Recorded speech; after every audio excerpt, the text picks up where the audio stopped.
हाय दोस्तों, मैं विकास स्वागत करता हूँ आप सभी का आपके अपने चैनल हेल्पिंग हैंड फॉरएवर पर।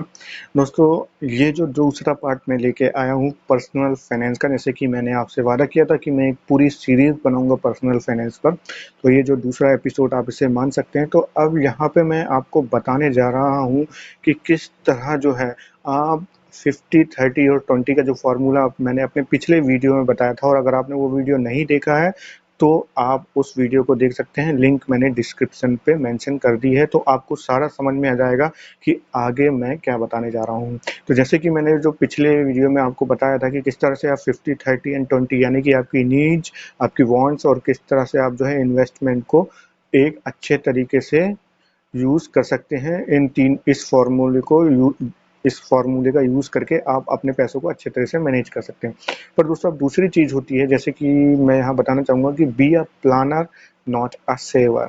यानी कि आप सिर्फ सेविंग पे ध्यान मत देखिए। लोग सेविंग सेविंग सेविंग करते रहते हैं और उन्हें पता ही नहीं रहता है कि इस पैसे का करें क्या। और मैंने बहुत से लोगों को पूछते देखा है कि मैंने इतना पैसा जोड़ के रखा है, अब आप बताइए कि इस पैसे का मैं क्या करूं। मतलब आपने जोड़ लिया है, इतने सालों से वो पैसा बोर हो रहा था, आपने कुछ सोच के भी नहीं रखा उसके बारे में। इस तरह अपने पैसे को बिल्कुल बोर मत कीजिए, ये काफ़ी नुकसानदायक हो सकता है। तो प्लानिंग कैसे कर सकते हैं, और प्लानिंग बहुत ज़रूरी है आपको करने के लिए, तो उसके बारे में मैं आपको बताने जा रहा हूँ। अब यहाँ पे आपको बताऊँ कि 50% यानी कि आपकी जो नीड्स होती है, आपको उसको पहले कवर करना है और फाइनेंशियल सिक्योरिटी लाना है आपको, और फिर उसके बाद फाइनेंशियल आप फ्रीडम अचीव करेंगे। फाइनेंशियल सिक्योरिटी आपको लाना है तो आपको अपने पैसे को, यानी कि सपोज़ आपकी नीड्स है, हर मंथ आपको लगने ही है। मैं फॉर एग्ज़ाम्पल लेके चलता हूँ कि 30,000 रुपए महीने आपको अब लगने ही लगने हैं। अब 30,000 महीने को आपको 6 महीने के लिए 30,000 6 महीने का आपको एक लमसम अमाउंट रखना है अपने पास, ताकि इन केस ऑफ इमरजेंसी कभी कुछ ऐसा टाइम आ जाता है, रिसेशन आ जाता है, तो आप एटलीस्ट वो 6 महीने का उस पैसे में यूज़ कर सकते हैं। तो आपको ध्यान रखना होगा। देखिए, मैं यहाँ पे नहीं कहूँगा आपको कि आप स्टॉक मार्केट, म्यूचुअल फंड्स, क्योंकि वहाँ पे आप बहुत जल्दी पैसा जो है लिक्विडाइज़ नहीं कर सकते, रिस्क बहुत होता है। हो सकता है कि उस वैल्यू पे आपको पैसा ना मिले जिस वैल्यू पे आपको चाहिए। तो यहाँ पे आपको जो ये जो नीड वाला पैसा है, वो हमेशा आपको वहाँ पे यूज़ करना है या सेव करके रखना है जहाँ इसे बहुत जल्दी लिक्विडाइज किया जा सके, यानी कि पैसा जल्द से आपको मिल जाए और सेफ रहे, यानी कि पैसा एटलीस्ट जितना आपने जमा किया है उतना तो आपको मिले।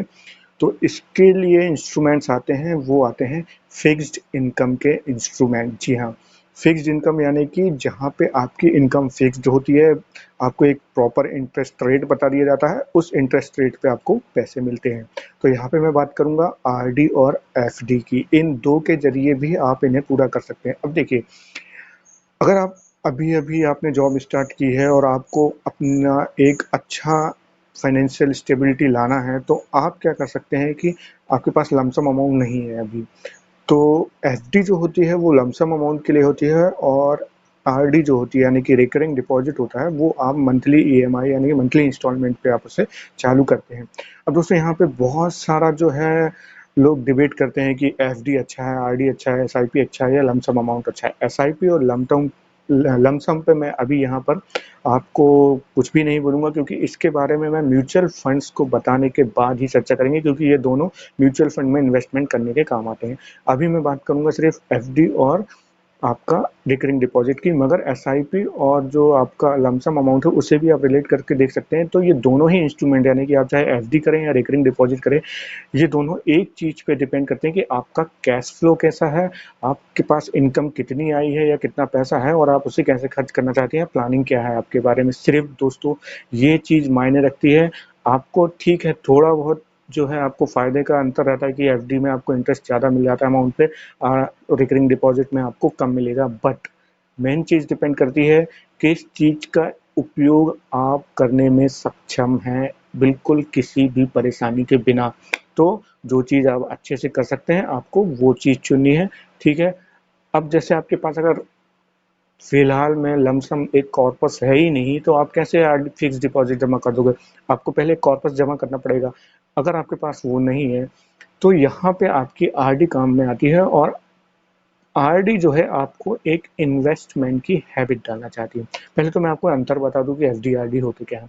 अगर हम इन्वेस्टमेंट अमाउंट की बात करें तो एफडी आप चालू कर सकते हैं 5,000 रुपये महीने से, ठीक है। 5,000 रुपये साल से आप एफडी स्टार्ट कर सकते हैं 5,000 रुपये के अमाउंट से।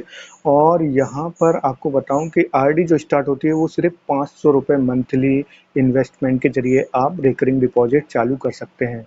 अब इनके टेन्योर यानी कि अवधि की बात करें तो अवधि होती है फिक्स डिपॉजिट की होती है। आप 7 दिन से लेके 10 साल तक के टेन्योर यानी 10 साल की अवधि तक पैसा जमा कर सकते हैं। मगर रिकरिंग डिपॉजिट 6 मंथ से 10 ईयर्स के लिए होता है, ठीक है। अब यहाँ पर इंटरेस्ट अमाउंट की बात करें कि किस में ज़्यादा मिलेगा तो डेफिनेटली आपको एफडी में इंटरेस्ट अमाउंट ज़्यादा मिलेगा, क्योंकि आप उसमें एक बार में पैसा जमा करते हैं, जबकि आरडी में आप थोड़ा थोड़ा जो है हर महीने आप इंस्टॉलमेंट देते हैं। तो अगर आपने 1 साल की एफडी की और 1 साल का आपने आरडी किया है तो डेफिनेटली आपको एफडी में ज़्यादा अमाउंट मिलेगा, क्योंकि उस पूरे पैसे में आपको 12 महीने का इंटरेस्ट मिला है। जबकि आरडी में क्या होगा कि आपकी जो पहली ईएमआई है उसमें 12 महीने का इंटरेस्ट मिलेगा, दूसरी में 11 महीने का। इस तरह से जो है इंटरेस्ट कम मिलता जाता है आपकी इंस्टॉलमेंट में। तो ये थोड़ा अंतर होता है इंटरेस्ट अमाउंट का। लोन फैसिलिटी मिलती है आपको लगभग जो बैंक हैं वो 90% तक के आपका जो टोटल अमाउंट है उस टाइम तक उस पे 90% तक का भी लोन आपको दे देते हैं। उस लोन पे कुछ इंटरेस्ट वो लेते हैं। तो दोनों ही आप चाहे आरडी करें या फिर आप एफडी करें, दोनों में ही लोन फैसिलिटी मिल जाती है। ये बैंक टू बैंक डिपेंड करता है कि कितने परसेंटेज तक वो आपको देना चाह रहे हैं। जैसे कि मैंने मोटिवेशनल फैक्टर बताया कि आपको क्यों करना चाहिए, तो अगर आपके पास एक लमसम अमाउंट है तो आप एफडी कर सकते हैं, वो मोटिवेट करेगी आपको। आपके पास लमसम अमाउंट नहीं है बट एक थोड़ा सा अमाउंट है और आप हैबिट लाना चाहते हैं यानी कि एक डिसिप्लिन लाना चाहते हैं सेविंग की, तो आपको डेफिनेटली आरडी करना चाहिए और स्टार्ट कर देना चाहिए। वो आपको बहुत हेल्प करेगी आपके जो है शॉर्ट टर्म और लॉन्ग टर्म गोल अचीव करने में। आगे बात करेंगे उस पर। डिफ़ॉल्ट की बात करें तो अगर आप एफडी में तो डिफ़ॉल्ट कर ही नहीं सकते, क्योंकि उसमें एक ही बार आपको देना है। तो फर्स्ट मंथ आपने जो पैसा दे दिया उस पे आपको जो है मिल जाएगा। मगर आरडी में आपको क्या है कि आरडी में अगर आप कुछ मंथ का इंस्टॉलमेंट नहीं भर पाते या डिले होते तो आपको पेनल्टी लगती है। और अगर आपने 6 मंथ तक इंस्टॉलमेंट नहीं भरा कंटिन्यू तो आपका आरडी अकाउंट सस्पेंड कर दिया जाता है। तो ये चीज़ आपको ध्यान में रखना है और यही चीज़ आपको प्रेरित करेगी कि नहीं, मुझे आरडी के इंस्टॉलमेंट देनी ही है। इसी तरह से वो डिसिप्लिन आपको एक आएगा आपकी लाइफ में सेविंग करने का। और टैक्सेस की बात करें तो दोनों से मिला जो इंटरेस्ट है, चाहे आप एफडी से ले लें चाहे आरडी से, वो दोनों से मिला इंटरेस्ट आपकी टोटल इनकम में ऐड कर दिया जाता है। तो जो भी आप जिस भी स्लैब में आप आते हैं उसके हिसाब से आपका जो है उस इंटरेस्ट जो आपने अर्न किया है उस पर आपको टैक्स लगता है।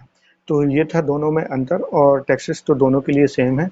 अब यहाँ पे आपको बताऊं दोस्तों कि किस तरह से आप आरडी का बहुत अच्छे तरीके से यूज़ कर सकते हैं। सपोज आपके कुछ गोल्स हैं, यानी कि अगर आपको 1 साल बाद आपके बच्चे की ट्यूशन फीस जमा करनी है, या फिर आपको लग रहा है कि जैसे मैं पर्सनली करता हूँ कि अगर मुझे कार का इंश्योरेंस लेना है अगले साल और इस साल मैंने लिया है उसका 18,000 का मुझे पड़ा अगर, तो और अभी मैं देखूं कि मेरे पास 9 मंथ अभी बचे हुए हैं नेक्स्ट ईयर इंश्योरेंस करने का, और मैंने 18,000 रुपये में इस साल किया था, तो डेफिनेटली अगले साल भी मुझे 18,000 रुपये से कम ही देने पड़ेंगे। साथ में मुझे नो क्लेम बोनस भी मिलेगा। तो मैक्सिमम जो सेविंग है मुझे 18,000 तक की करनी है। और अगर मैं देखूँ तो मेरे पास अभी 9 मंथ बचा हुआ है नेक्स्ट डेट आने में, तो मैं क्या करूँगा, एक 2,000 रुपीज़ की मंथली आरडी चालू कर दूंगा। ठीक है, मेरा वो 2,000 रुपीज़ एक प्लानिंग के तहत जा रहा है कि मुझे कार की ईएमआई देनी है। तो जिस दिन वो कार के इंश्योरेंस पे करना है, तो जिस दिन कार का इंश्योरेंस वाला मंथ आएगा उस दिन ये जो मेरी आरडी मैच्योर हो जाएगी, क्योंकि 9 मंथ का ही किया है मैंने, एक प्लानिंग के हिसाब से किया है। तो मेरे पास एक लमसम अमाउंट रहेगा और मुझे सोचने की ज़रूरत भी नहीं पड़ेगी कि ये पैसा मैं कहाँ से लाऊं, क्योंकि ऑटोमेटिक वो मेरे प्लान में था कि ये आरडी अगर मैच्योर होगी मैं इससे कार का इंश्योरेंस करूंगा। उसी तरह अगर आप बच्चे हैं, उनकी ट्यूशन फ़ी आपको 1 साल हाई स्कूल की या जो भी ट्यूशन फ़ी अगले साल लगने वाली है, आप उसको सेव करके रख सकते हैं आरडी में। तो आपको क्या होगा, आपकी सेविंग होगी, आपके पास एक प्लान है और साथ में उस सेविंग पे आपको एक अच्छा इंटरेस्ट भी मिल जाएगा। अच्छा नहीं मगर इंटरेस्ट मिलेगा आपको एटलीस्ट वो घर में रखने से, क्योंकि अगर आप सेविंग अकाउंट में रखेंगे तो उतना भी नहीं मिलेगा, घर में रखेंगे तो बिल्कुल भी नहीं मिलेगा, उतने का उतना ही पैसा रहेगा, साथ में अनसिक्योर भी रहेगा।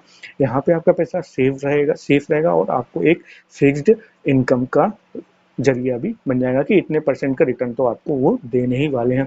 तो इस तरह से आप जब प्लान करेंगे, सिमिलरली अगर आप अभी नए हैं तो आरडी के जरिए आप जो है, सपोज आपका जैसे मैंने बताया कि 30,000 रुपए की आपको नीड है, ठीक है, 30,000 रुपए की आपको नीड है, मीन्स आपको 30,000 रुपए 6 महीने के हिसाब से आपको सेव करके रखना है।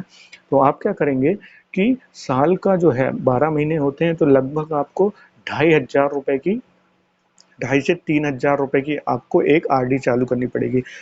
आपने अगर 2,500 रुपए की भी कर दी है, तो आपको जो है वो आरडी से एक लमसम पैसा जो है साल भर में आपका 28,000 के 28 से 30,000 के बीच में हो जाएगा। 28 से 30,000 के बीच में जैसे ही वो पैसा हो जाएगा, तो आपकी वो नीड एक लमसम कॉर्पस मिला। अब जब वो आरडी पूरा हो गया, मैच्योर हो गया 1 साल में, आप उसको मैच्योर करके उस अमाउंट को एफडी के रूप में रख सकते हैं कि यार ये इमरजेंसी फंड है, क्योंकि उस एफडी को आप कभी भी जो है लिक्विडाइज करा सकते हैं, या फिर आपने 1 साल बाद किया है तो वो लिक्विडाइज होगी, उस पे इंटरेस्ट मिलेगा और फिर से उस पे एफडी कर सकते हैं। तो इस तरह से उस कॉर्पस को, और क्योंकि एक एफडी कर दी है, दूसरे साल आपको दूसरे मंथ का टारगेट करना है, तो दूसरे मंथ का टारगेट आप करिए, उसको भी उसी एफडी, जब वो अगले साल मैच्योर होगी, यहाँ से आरडी मैच्योर होगी, दोनों को आप मिला दीजिए, एक बड़ा कॉर्पस एफडी करिए।